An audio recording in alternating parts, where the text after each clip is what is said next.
In 1324, a man crossed the Sahara Desert carrying so much gold that he disrupted the economy of an entire region. This is not an exaggeration. Historical records indicate that during his stay in Cairo, he distributed gold in such quantities that its value dropped, triggering inflation that lasted for years. Merchants documented the devaluation. Markets reacted. That man was Mansa Musa, Emperor of Mali. But the real question isn't how much gold he had. It's how he built a system powerful enough to generate and sustain that wealth. We're not just talking about buried treasure in West African soil. We're talking about logistics, territorial control, taxation, infrastructure, trade strategy, and geopolitical positioning. Mansa Musa's wealth wasn't an accident of geography. It was engineered. And that system is what we're going to examine.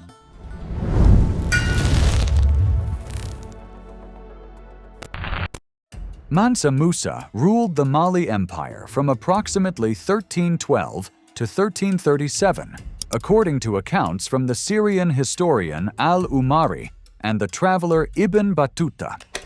In the 14th century, Mali occupied a strategic geographic position, connecting West Africa to North Africa and the Mediterranean through trans-Saharan trade routes. These were not random desert paths, but structured commercial corridors sustained by oasis networks, fortified cities, and political alliances. The empire controlled some of the richest gold-producing regions in the world, particularly Bambouk and Bure, and historical sources indicate that a significant portion of the gold circulating in the medieval Mediterranean originated in West Africa. But owning gold is not the same as controlling the market. Mali's true strength lay in its command of trade routes.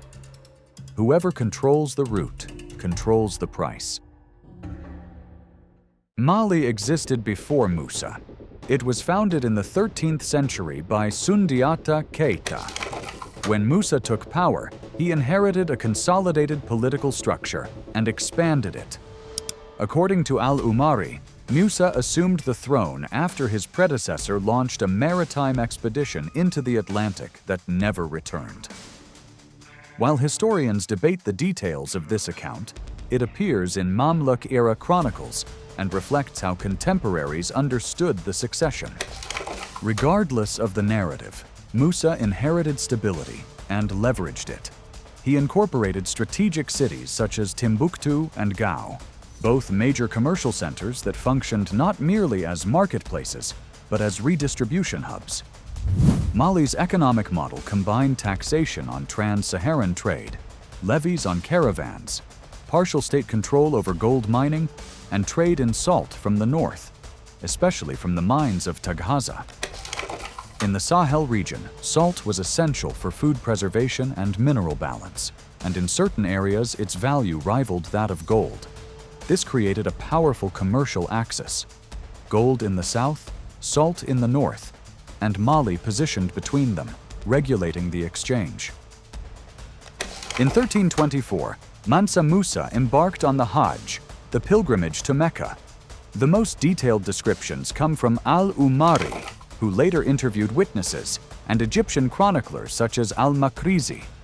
Estimates vary, but accounts describe thousands of attendants, dozens of camels loaded with gold, and hundreds of servants.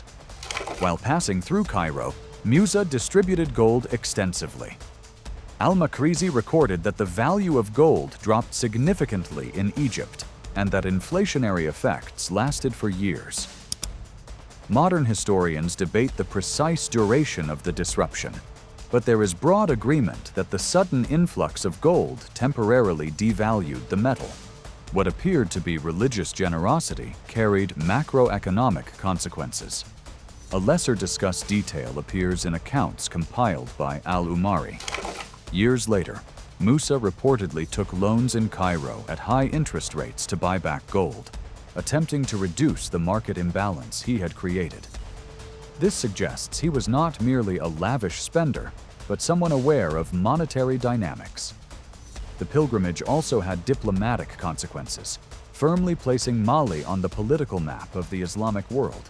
The Catalan Atlas of 1375, produced in Majorca, famously depicts Mansa Musa holding a gold nugget, a symbol of global recognition of his empire's wealth. Upon returning to Mali, Musa initiated a program of architectural development and intellectual patronage. Timbuktu evolved into one of the most important centers of learning in the Islamic world. The Jingwareber Mosque, traditionally attributed to the Andalusian architect Abu Ishaq al-Sahili, was rebuilt or expanded during his reign. The scholarly complex associated with the Sankore Mosque grew during this period, attracting jurists, scholars, and students from across the region. Modern estimates of manuscript numbers vary, and claims of 1 million manuscripts are widely regarded as exaggerated. However, there is strong scholarly consensus that Timbuktu became a major center of intellectual production.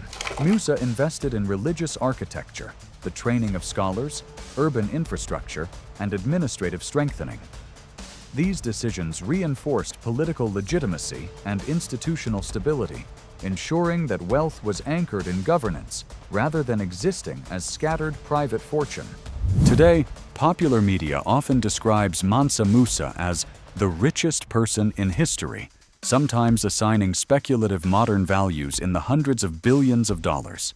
These figures are not precise economic calculations, but extrapolations based on Mali's control over significant gold supplies in the 14th century. There is no reliable global economic dataset from that era to convert his wealth into an exact modern equivalent. What can be stated with confidence is that he ruled an empire controlling one of the world's primary sources of gold, dominated strategic trade corridors, and administered a functioning fiscal system appropriate to his time. His wealth was not simply personal accumulation, it was structural control over resources and exchange networks. That distinction matters. Mansa Musa did not become wealthy solely because gold existed beneath his territory. He maintained territorial authority, secured commercial corridors, used religion as diplomatic leverage, and invested in human capital and infrastructure. He transformed natural resources into institutional power. When he died around 1337, a date still debated among historians, the Mali Empire gradually began to lose cohesion in the decades that followed. The gold remained, but political fragmentation weakened centralized control. History suggests that resources alone do not sustain empires. Systems do. And when systems erode, even immense wealth loses its stabilizing force. Now let me leave you with a strategic question. If you had to choose just one decisive factor behind Mansa Musa's financial success, what would it be? Was it his control over the trans-Saharan trade routes, his dominance over global gold production, or his investment in institutions, education, religion, diplomacy, infrastructure? Think about it. Wealth built only on resources can vanish. Wealth built on logistics depends on stability. But wealth built on institutions can outlast generations. So, which foundation truly sustained his empire? And here's a modern twist. If Mansa Musa were alive in the 21st century, would he be a commodities tycoon? Or a disciplined, long-term capital allocator? Let me know in the comments. And explain your reasoning. I want to see how you're thinking about this. And speaking of long-term capital allocation, in the next video, we're diving into the story of Warren Buffett, a man who didn't control gold mines, but built one of the largest fortunes in modern history by buying strong businesses, reinvesting profits, and applying relentless financial discipline. As the CEO of Berkshire Hathaway and one of the greatest value investors of all time, Buffett turned patience into billions, from a 14th century emperor who controlled trade routes to a 21st century investor who controls strategic ownership in global companies. What connects these two worlds? That's what we'll explore next.